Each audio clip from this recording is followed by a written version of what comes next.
Today on MUFC Pulse, we'll dive into some incredibly intriguing news. Emery weighs up Sancho's permanent, and Nuno Espirito Santo drops a bombshell on Benjamin Sesko. For more on this story, check out the video. We also have some equally exciting football news coming up, so stay tuned until the end to catch it all. Welcome to MUFC Pulse. Don't forget to subscribe and press the bell for more updates. Unai Emery on securing Jadon Sancho permanently. Jadon Sancho is currently on a season-long loan at Villa Park, with his contract set to expire this summer. Villa are covering 80% of his wages, with no loan fee.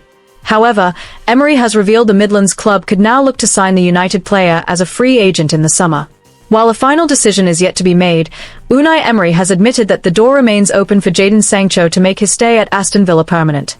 Emery hailed Sancho as a fantastic player who was beginning to make a genuine impact within the side's setup. The gaffer hinted that if Sancho can maintain his current form, the club would naturally be keen to keep him on a fresh contract at Villa Park. However, Emery is keeping his feet on the ground. He acknowledges that if Sancho continues to shine, Villa won't be the only ones sniffing around. For him, Sancho's future hinges entirely on his performances through to the end of the campaign and his ability to help the club hit their targets. Emery also touched upon Sancho's settling-in period.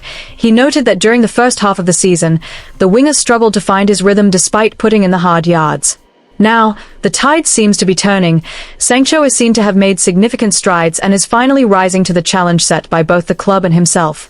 However, as a free agent, the winger would be able to command a signing-on fee which would go some way towards making up for any deficit. Nuno Espirito Santo bombshell verdict on Benjamin Sesko after cruel draw.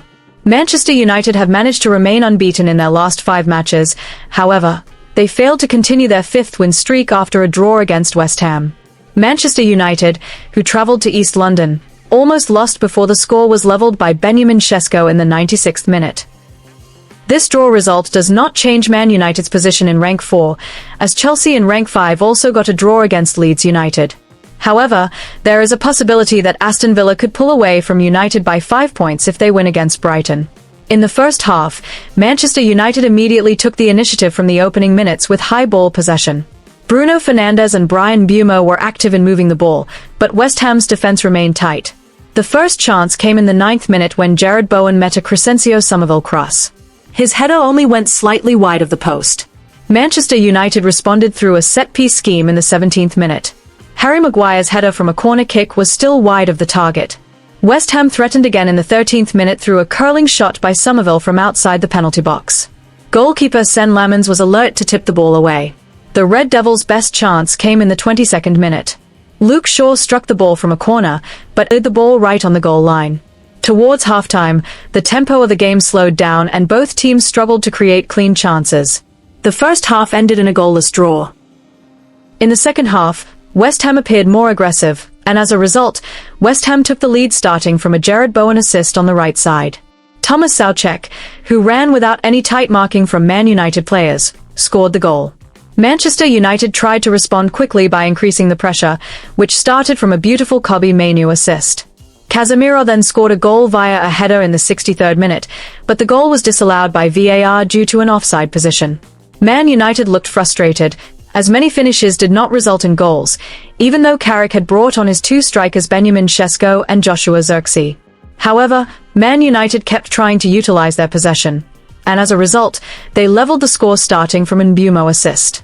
Benjamin Sesko, who was in the penalty box, managed to utilise the pass into a goal and made Man United avoid defeat.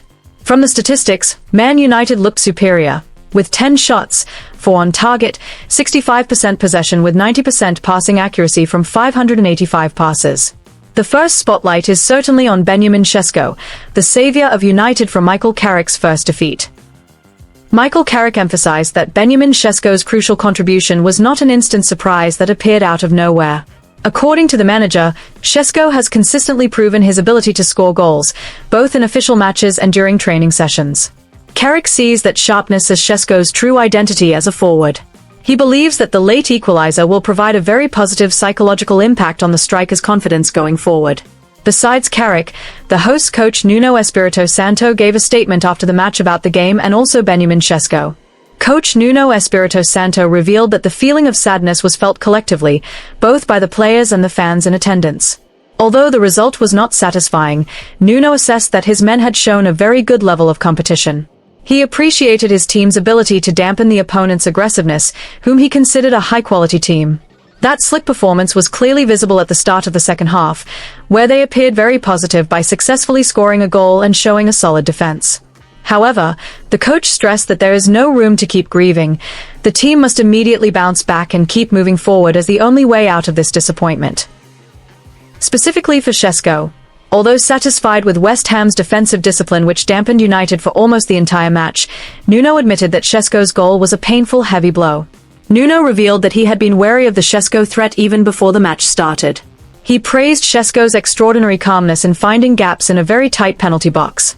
For Nuno, Sesko's ability to change the match result in an instant is clear evidence of the quality he had worried about from the start, and now he has asked his team to immediately bounce back from the disappointment. Then, the next spotlight came from criticism of the performance of Man United's right-back and left-back in this match.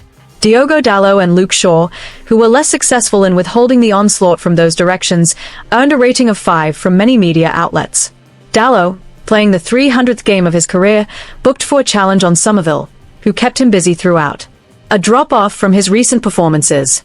Meanwhile, Luke Shaw was out of position for Souček's opener, letting the ball bounce. Bowen got the better of him. Man United eyeing Italian midfield enforcer as Casemiro replacement.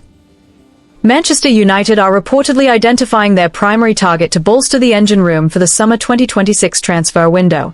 The name of the robust Italian midfielder, Sandro Tonali, has now surfaced at the summit of the Red Devil shortlist. This strategic move is being made as a swift response from the club's hierarchy to anticipate a vacancy in the crucial holding midfield role. The decision to pursue Tonali is driven by the certainty of Casemiro's departure at the end of the season. The Brazilian veteran is deemed to be past his prime, leaving United in need of a fresh general to take command. Tonali is considered to have the ideal profile to break up opposition play while serving as the engine for the team's transition from defense to attack. Finding a successor who possesses both tactical discipline and youthful energy is now seen as the absolute priority for the recruitment team. Tonali's quality lies not only in his tenacity in physical duels but also in his elegant vision on the ball. His dynamic playing style and the composure typical of Italian talent are seen as a perfect fit for the modern system currently being established at Old Trafford. For United's management, Tonali is the missing piece of the puzzle required to perfect their tactical blueprint. However, United's grand ambitions are certain not to go unchallenged. Newcastle United, as the player's legal owners, are well aware that they possess an incredibly valuable asset in the middle of the park. Having provided full support during his lengthy suspension a year ago, Newcastle are now reaping the rewards of their patience through the midfielder's stellar performances. In order to ward off interest from their rivals, the Magpies have reportedly placed a premium price tag on their star man. With his contract running until 2028, Newcastle will only be prepared to part with Tonali if a stratospheric offer in the region of £80 million to £100 million is tabled. This figure serves as a firm statement that they are under no urgency to sell the player. Furthermore, the club's wealthy backing means they are under no financial pressure to compromise on their valuation for any interested party. The statistics this season prove why such a price tag feels justified for Newcastle. Tonali has been the linchpin of Eddie Howe's midfield structure, appearing in all 25 Premier League fixtures.